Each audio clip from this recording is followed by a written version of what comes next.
Everyone, কি অবস্থা সবার? কেমন আছেন সবাই? আশা করি সবাই কি ভালো আছেন। সব মেয়ের কাছে অনেক ভালো আছে। তো যাক, আজকে কিন্তু অনেক সকাল সকাল বেরিয়েছি। আর এখন কিন্তু অলরেডি ফজর আজান দিতেছে 5:11। আর যেহেতু রেডি হয়ে এখানে আসলাম, আরও তো আমাকে আধা ঘন্টা আগে উঠতে হয়েছে। জাস্ট টাইম 4:30 উঠছি। উঠার পর দেন ফ্রেশ ট্রেশ হয়ে দেন এখানে চলে আসলাম। আর জাস্ট গাড়িটা স্টার্ট দিয়ে রাখলাম। শুধু 4টা চাকা চেক দিয়ে নিছি, আর কোনো কিচ্ছু করি নাই। আর রাত্রেবেলা গাড়ি যখন পরিষ্কার করছিলাম তখন সবকিছু আমি মানে ঠিকঠাক রেখে দিছি। এর জন্য হচ্ছে যে শুধু এখন সকালবেলা একদম বের হয়ে চলে যেতেছি। আজকে প্রচুর ঠান্ডা বাইরে, মানে অনেক ঠান্ডা। কি লুকিং গ্লাসে কিচ্ছু দেখা যাইতেছে না, যে গাড়িতে ব্যাগে দিতেছি মানে কিচ্ছু দেখা যাইতেছে না, এত কুয়াশা। তো দেখছেন কি পরিমাণ কুয়াশা পড়ে আছে। তো চলেন আল্লাহ ভরসা এখান থেকে আগে বের হই। তো যাই হোক, পার্টির বাড়িতে যাইতেছি। তো আমাদের বাসা থেকে মানে পার্টির বাড়িতে যাইতে বেশি একটা টাইম লাগে না, সর্বোচ্চ 20 মিনিট লাগে। এর জন্য হচ্ছে প্যাসেঞ্জারকে রাত্রেবেলা ফোন দিয়ে বলে দিয়েছিলাম যে ভাই আপনারা একদম টাইম টু টাইম ফোন দিয়ে অযথা নিয়ে বসায় রাখেন না। পরে বলছে প্রবলেম নেই ভাই, আপনাকে নিয়ে বসায় রাখবো না। পরে তারপরে হচ্ছে যে যেমন বসে আছে, বসার থাকার কোনো দরকার নাই ওনারা বলছে। এই জন্য হচ্ছে যে আমি যাইতেছি। তবে কাছাকাছি প্রায় চলে আসছি। এখানে অল্প একটু রাস্তা খারাপ আছে আর কি, মানে কাজ করতে মানে বাকি রাখছিল আর কি কোনো একটা সমস্যার কারণে। এই জন্য হচ্ছে এটুকু বাকি। তো হালকা পাতলা কুয়াশা পড়ছে, জায়গায় জায়গায় একটু ভালোই কুয়াশা পড়ছে। কারণ কিছুদিন যাবত অনেক ঠান্ডা, আবার অনেক কুয়াশা। মানে কিছুদিন যায়, আবার কিছুদিন যা হচ্ছে বেশি ঠান্ডা, আবার কুয়াশা নাই। আবার কিছুদিন যাইতেছে অনেক মানে হইতেছে যে অনেক কুয়াশা কিন্তু ঠান্ডা নাই, এরকম অবস্থা। তো যাক, সকালবেলা যাইতেছি, 13 ডিগ্রি সেলসিয়াস তাপমাত্রা আছে বাইরে, প্রচুর ভালোই ঠান্ডা আছে, মোটামুটি ভালোই ঠান্ডা আছে। তবে আজকে হচ্ছে এয়ারপোর্টে যাইতেছি। তো প্যাসেঞ্জারকে রাত থেকে কথা বলছিলাম যে এটা আমি রেডি থাকেন। তো তারপর সকালে 3-4 বার 5-6 বার ফোন দিচ্ছি, ওনাদের ফোন বন্ধ। তারপর ভাবলাম যে আমি একটু ঘুমাইতে থাকি, ওনারা এখন পর্যন্ত উঠে নাই। যদি উঠতো তাহলে ফোন খোলা থাকতো, মানে উঠে নাই। এজন্য হচ্ছে আমি আর ফোনও ওইভাবে দিই না, আমিও ঘুমাইছি। পরে দেন হচ্ছে 5টার সময়, 5টা-10 মিনিট আগে উঠলাম আর কি। 5টা-10 মিনিট না, তার আগে উঠছি আর কি। ওঠার পর ফ্রেশ হইলাম, হওয়ার পরে ফোন দিছি যে আমি রেডি হয়েছি, বের হয়েছি, আস্তে আস্তে থাকেন। কিন্তু ওনাদের ফোন বন্ধ। তারপর আবার যাই শুইলাম। বললাম যে ভাবলাম যে ওনাদের তো ফোন বন্ধ, তাহলে তো ফোনটা খুলে নাই, তাহলে আমি যাই আর একটু ঘুমাই, তারপরে ফোন দিলে তারপর যাব। তো তারপর কথা বললাম, কথা বলার পরে কিন্তু বেরিয়ে চলে আসছি। তো প্রায় চলে আসছি প্যাসেঞ্জারের কাছাকাছি। তো দেখি ওনাদের একটা ফোন দিয়ে বলি যে ভাই একটু রাস্তায় আসেন, আমি কিন্তু প্রায় চলে আসছি, এটা বলে দেই। তা না হলে ওনারা হচ্ছে যে আস্তে আস্তে আস্তে আস্তে রেডি হইতেই থাকবে, ভাববে যে গাড়ি এখন আসে নাই, তাহলে একটু আগে আগে বেরোয় কি করবো, একটু পরেই একটু দেরিতে সাজগোজ করি, কারণ আজকে বিদেশি নিয়ে আসতে যাইতেছি। তো সকাল 10টা, সাড়ে 10টা-11টার দিকে নামার কথা। তো জানি না আমাদের এয়ারপোর্ট পৌঁছাতে কটা বাজে, এখন কিন্তু 5টা 10, 5টা 20 বাজে এখানে, যেহেতু গাড়িটা আমার টাইমটা একটু মানে একটু কম আছে এই জন্য। যাই হোক, আমরা কিন্তু অলরেডি বেরোলাম সকাল সকালে, যেহেতু বেরিয়েছি। তো হালকা পাতলা কুয়াশা আছে। আর ভিডিওগুলো হয়তো বা কিছুদিন পরে পাইতে পারেন আপনারা, রোজার ভিতরে বা রোজার আগে বা রোজার মধ্যে এরকমই হবে। কারণ ভাই ভিডিও ফোনে অনেকগুলা জমে আছে, এর জন্য হচ্ছে ঠিকভাবে ছাড়তে পারতাছি না, সবার সাথে আসলে এইভাবে মানে মিশতে পারতাছি না ভিডিওর জন্য, বা নিজের একটা ছবিও ফোনের ভিতরে তুলতে পারতাছি না, একদম স্টোরি ফুল হয়ে গেছে। এই জন্য ভাবতেছিলাম যে ভিডিওগুলো যতটুকু পারি করে রাখে দেয়, ইনশাল্লাহ রোজার আগে বা রোজার মধ্যে ইনশাল্লাহ পাবলিক করে দিব। তো ভিডিওগুলো ছাড়তে একটু লেট হয়েছে, তো সবার কাছে আন্তরিকভাবে দুঃখিত। কারণ ভাই দেখেন, ভিডিও মানে রেগুলার দিন ভিডিও করা ছাড়া আমার পক্ষে সম্ভব না। কারণ হচ্ছে প্রত্যেকদিনই প্রায় টিপ আছে, কম বেশি গাড়ি চালাই। তো আরে গোষ্ঠী মাসে গাড়িটা কিছে যাইতেছে না, কিভাবে জানি করতেছে, ঘুমাইতেছে মনে হয়। তো যাই হোক, ঘুমাইতে থাক, সমস্যা নাই। আমি পিছন থেকে লাইট বাড়ি দিয়ে হরেন দিয়ে ঘুম সারাই দেই। তো চলেন, আল্লাহ ভরসা যাইতেছি। রাস্তায় অনেক কুয়াশা আছে, ইনশাল্লাহ ভিডিও যতগুলো ভিডিও আছে নিয়ত করছি রোজার আগে বা রোজার পরে, বা রোজার পরে তো যাইতে দিব না, রোজার মধ্যে বা রোজার আগে ইনশাল্লাহ সব ভিডিও পাবলিক করে দিয়ে দিব, কোনো প্যারা নাই। রোজার একটা মাস শুধু আমার ভিডিও পাবেন ইনশাল্লাহ। তো যাই হোক, তো চলেন এখান থেকে যাইতে হবে পাম্পে, দেখে হালকা পাতলা গ্যাস নিতে পারি না নিতে পারি কোনো ঠিক ঠিকানা নাই।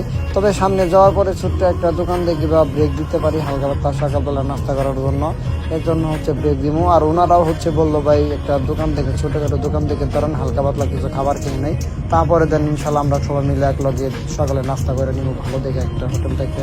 যাই হোক, আজকে কিন্তু অলরেডি ঢাকায় যাইতেছি। আজকে খুব ভালো লাগতেছে, শীতের দিন। আসলে শীতের দিন বলতে গাড়ি চালাইতে খুবই ভালো লাগে, ভিতরে গরম আছে, বাইরে কিন্তু প্রচুর ঠান্ডা।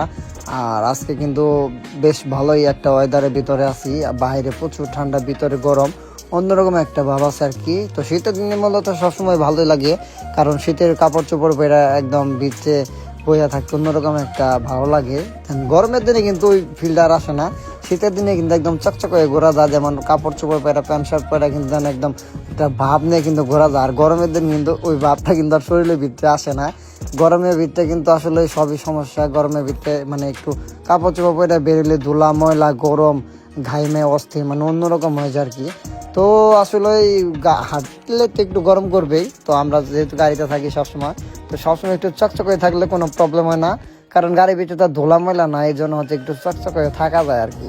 যারা হাইয়েস্ট গাড়ি বা প্রাইভেট কার চালায় বা যারা এসি বাস যারা চালায় আর কি, একমাত্র ওনারা একটু চকচক হয়ে থাকতে পারে।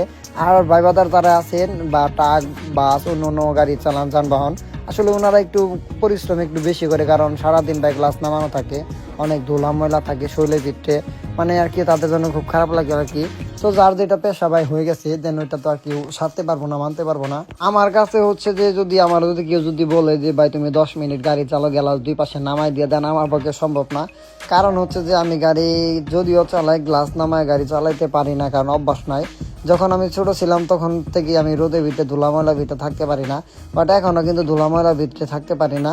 তো যাক আলহামদুলিল্লাহ, আল্লাহ তালা যা করে তা ভালো জন্য করে।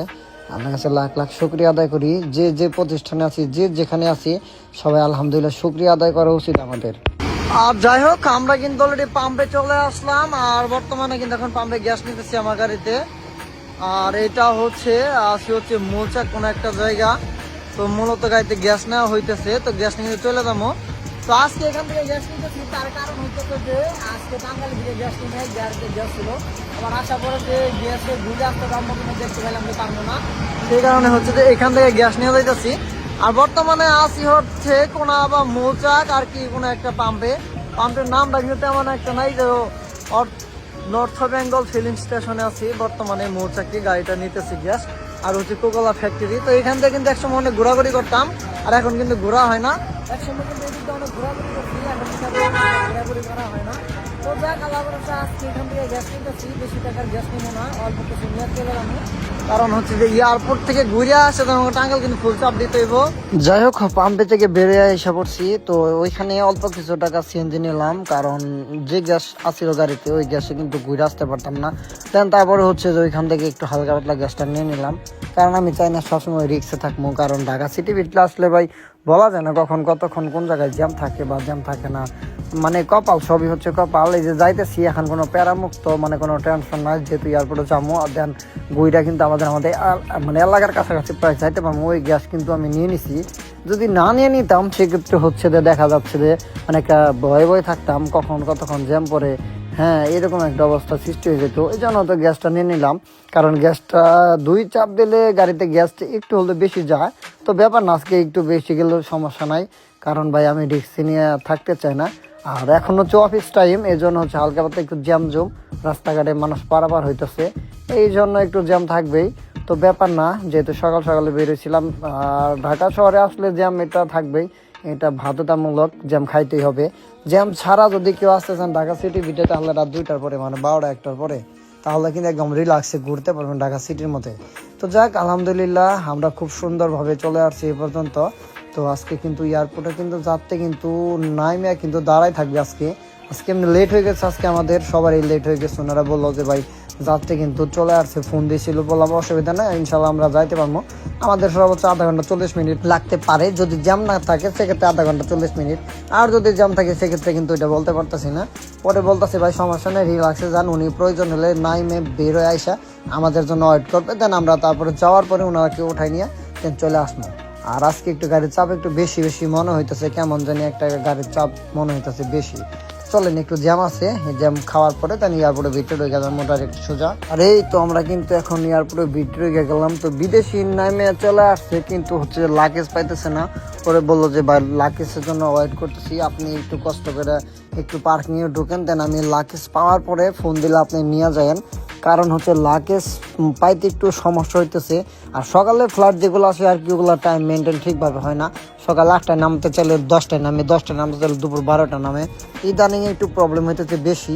আবার একটা সমস্যা হইতেছে যে লাগেজ ঠিক মতো পাইতেছে না। লাগেজের জন্য হয়তো বা 2-1 দিন অপেক্ষা করতে হয়।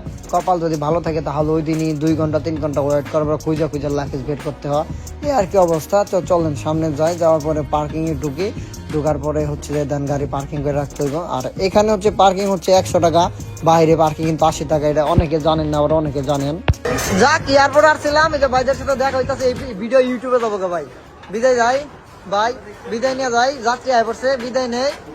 ঠিক আছে, এই যে আমরা এখন চলে যাবো এয়ারপোর্ট থেকে, কারণ আমাদের যাত্রী চলে আসছে। 1 ঘন্টা যাবো চললাম যাত্রীর জন্য, অলরেডি চলে আসছে। এখন বিদায় নিয়ে চলে যাবো। আহেন মাল নিয়ে আহেন, ওই পাশ দিয়ে না এই পাশ দিয়ে নিয়ে আহেন। যে বিদেশি মাল নিয়ে আসছে দেন এগুলো নিয়ে সেটা বাড়িতে চলে যাবো। আজকে হঠাৎ করে রাস্তায় এত জ্যাম থাকবে ভাই, সত্যি বলতে কখনো ভাবতে পারি নাই। তো যখন আমরা আসছিলাম তখন কিন্তু একদম ফাঁকা ছিল, তখন কিন্তু বামের লাইনে ছিলাম। আর এখন কিন্তু মাঝখান দিয়ে যাইতেছি। তো মাঝখানে হচ্ছে একটু জ্যাম থাকেই। ইদানিং একটু সমস্যা হইতেছে বেশি, যে মাঝখানের লাইনটা একটু জ্যাম থাকতেছে বেশি। বিআরটির লাইনটা দেখেন মাঝখান দিয়ে কিন্তু পুরো জ্যাম। আর গোষ্ঠী মারছে পুলিশে, বাইক ধরছে নাকি পুলিশটা ধরছে। হ্যাঁ ঠিকই আছে, ওই দেখেন কি একটা অবস্থা। যারা হচ্ছে বগুড়া থেকে ঢাকার দিকে ঢুকবেন, মানে বগুড়া বাইপাস বা টুঙ্গির দিক থেকে বা ময়মনসিংহ হালুয়াঘাট বা উত্তরবঙ্গ থেকে যারা আসবেন, গাজীপুর বগুড়া বাইপাস যে দিক থেকে আসে আর কি রাস্তাটা, এই রুট দিয়ে যারা হচ্ছে যে ঢাকার দিকে ঢুকবেন তারা মাঝখানের লাইন দিয়ে আসেন না ভাই। দিনের বেলা দেন কি একটা অবস্থা, রাত্রেবেলা তো ভাই পুরো কোনো কথাই নেই। রাত্রেবেলা আর অবস্থা ভয়ঙ্কর অবস্থায় থাকে। ইদানিং হচ্ছে একটু জ্যাম থাকতেছে বেশি মাঝখানের লাইন দেওয়া, মানে সবাই বুঝে গেছে আর কি মাঝখান দিয়ে খুব দ্রুত যাওয়া যায়। এই জন্য হচ্ছে মাঝখানের লাইনটা এখন একটু জ্যাম থাকতেছে বেশি। আবার হচ্ছে যে বামে যে লাইনটা আছে ওইটা একদম ফাঁকা থাকে। তো যাক ঢাকা থেকে বের হওয়ার সময় কিন্তু প্রবলেম হয় না যে মাঝখানের লাইনটা, কিন্তু হচ্ছে যে যারা ঢাকা থেকে ভিতরে ঢুকে, মানে ঢাকার থেকে ঢুকে তাদের অবস্থা একটু ভয়াবহ হয়ে যায়। তো যাই হোক বেরিয়ে পড়ছি। যাত্রী যে টাইমে নামার কথা ছিল টাইম টু টাইম নামছে, বাট লাগেজের জন্য আমাদের অপেক্ষা করতে হয়েছে। তো ভাই কিচ্ছু করার নাই, লাগেজের জন্য একটু অপেক্ষা করতে হয়েছে। আজকে 1 ঘন্টা 30 মিনিটের মতো পার্কিংয়ে বসেছিলাম, তারপর হচ্ছে যান বেরিয়ে পড়ছি। তো আসলে একটা জায়গায় আসলে আধা ঘন্টা 1-2 ঘন্টায় এদিক সেদিক হইতে পারে। এজন্য হচ্ছে আমি দেখছি অনেক সময় অনেক ড্রাইভার প্যাসেঞ্জার সাথে ঝগড়া কায়দা বিরোধ শুরু করে দেয়। আসলে এগুলো না করাই ভালো, কারণ হচ্ছে দেখেন, কারণ ওনার হচ্ছে আজকে বিদেশি নিয়ে যাইতেছেন। হয়তো বা আপনার যদি আচার ব্যবহার যদি ভালো লাগে, হয়তো বা উনি যখন যাবো গা তখন আপনাকে আবার দিব, বা উনি যখন ওনার ফ্রেন্ড সাইকেল যখন আপনার বিদেশ থেকে আসবো, বা ওনার পারিবারিক কোনো কাজে বা তার আত্মীয় স্বজন বা তার বাড়ির আশেপাশে যদি কারো গাড়ি লাগে, তখন কিন্তু উনি আপনাকে কিন্তু খুঁজবে। এজন্য হচ্ছে কাজে কাজেই সবার সাথে ভালো ব্যবহার। এই জন্য হচ্ছে আমি বলবো যে যারা আমরা ড্রাইভার আছি, কিছু প্যাসেঞ্জার ক্ষেত্রে আসলে মানে অনেক সময় অনেক কিছু হয়ে যায়, কিন্তু কিছু প্যাসেঞ্জার ভাই খুবই ভালো মানুষ, তাদের আচার ব্যবহার চাল চলন মানে অসাধারণ আর কি বলতে গেলে। আবার কিছু প্যাসেঞ্জার আছে কি জানেন, এই যে অর্ধেক রাস্তায় আসছি, আসার পরে কবো কি ভাই আমাকে ঢাকা বাসা ওখানে বাসা আছে, উত্তরা বাসা আছে, এয়ারপোর্টের সাইডে বিমান দেখবার যাবো, তারপর হইতেছে খিলক্ষেত বাসা আছে, অমুক জায়গায় আমাকে বাসা দেখা করতে যাবো, সেই হসপিটালে যাবো, কত কাহিনী। তো এসব যারা আসলে নাটক কিস্তা কাহিনী করে ওইসব টিপের ভিত্তি আমি নাই।